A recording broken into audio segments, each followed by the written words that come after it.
So there is this misconception that there are limitations on the FAR on what kind of, or the amount of fee that's allowable in a contract.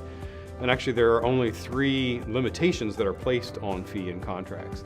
For research, development, and experimental work, that fee is limited at 15%. For the architect and engineering services on public works or utilities contracts, and that's at 6%. And then all other cost plus fixed fee contracts, the limit is 10%. And notice that in those 3, I didn't talk about T&M contracts, other cost type contracts, award or incentive fee, and particularly fixed price contracts.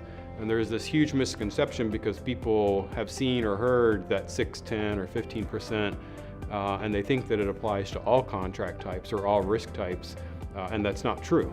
Those are the only 3, and I want to expose people to that and make them aware of what the FAR really says and what's supposed to be practiced.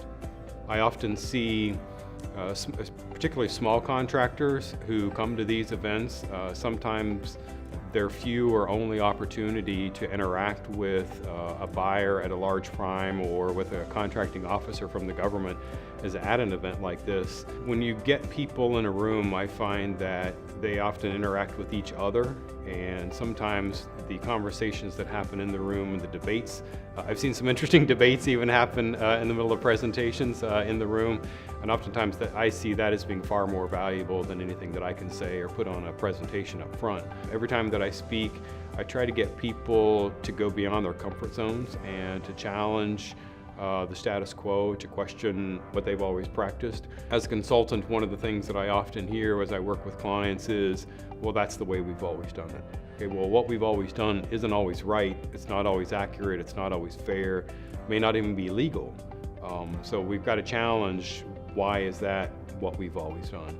And so, I hope that the future is that people begin to see and understand the real effect of fee and how it affects contractors, but also just making sure that they identify the risks, that they match those risks with the appropriate contract type and match the fee with the contract type.